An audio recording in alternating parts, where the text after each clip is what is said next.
On December the 22nd last year, professional football playing variously for QPR, Burnley and England under-21s was struck down by a lorry on the A64. He later admitted he tried to kill himself. Clarke Carlisle survived, which he thought of in the immediate aftermath as failure. Since then, he's become a major influence in helping the big sporting bodies sign up to a mental health charter to tackle the stigma surrounding the illness. He's talked on camera for the first time about the depression that has stalked his adult life. I asked him what had been in his mind the day he tried to kill himself. There's an accumulation of things that happened, probably I would say over the course of 3 years, that brought me to that point, in conjunction with the fact that, you know, I was at the ebb of one of the most intense depressive episodes of my life. And when you survived it, was your sense one of relief or disappointment?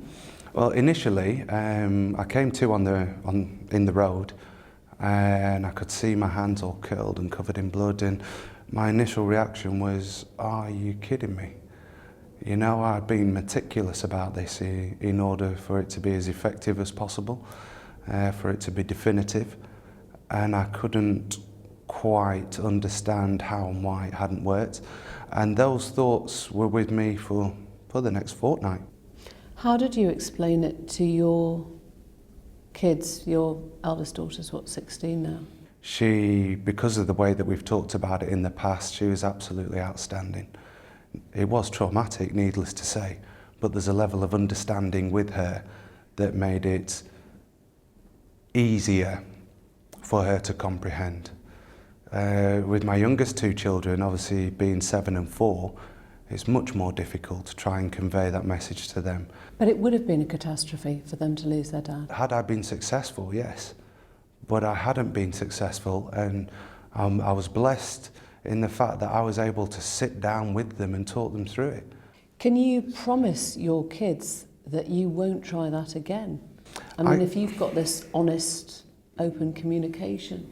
It's one of the hardest things to say, is when your wife says to you, promise me that you won't go there again. When anyone who loves and cares for you says that, I can't promise that. How can I promise the unknown? I can't do that. I suffer from depression. Depression is with me on a daily basis. Now, what I can promise is that every day I will do my utmost to maintain my mental wellness, my mental health. But we're talking about the unknown, and I can't make promises that I can't keep. You ran in front of a lorry. Have you talked to that lorry driver? Do you imagine what he's going through as well, or is that just not part of the equation? I often imagine what this poor man is going through. I've attempted to make contact with him on several occasions via the police and other avenues, but he's not willing to have that conversation or meet, which I have to respect.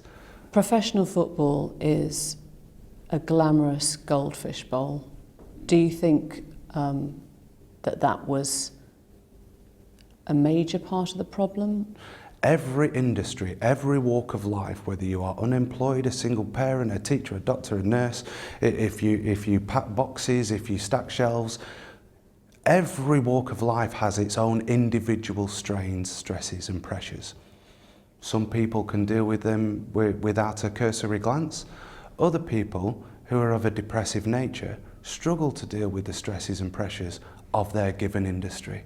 Now, it is these people who, it doesn't matter what industry they were put into, they were going to encounter mental health problems along the way because they have it. You're talking about young men sometimes who are parachuted into incredible salaries, who might be yelled at, booed at, insulted on a daily basis, a seemingly very glamorous life with a lot more pressure. Do you think, can you actually say that has nothing to do? Of course not. You can't say it has nothing, because they are industry-specific pressures. One thing that I will categorically state is that it is time for sport to accept its responsibility with this issue. So they haven't been supportive up till now then? So I don't think the actual organisations and the governing bodies have been. The responsibility has been passed from pillar to post. well, this is an opportunity for everybody to buy in. When you were diagnosed, if you like, officially with depression, who did you tell? I told everybody. You told your club mates? Yeah, I told my teammates. Did anyone ever suggest to you that as somebody suffering from depression, you wouldn't be a good team player?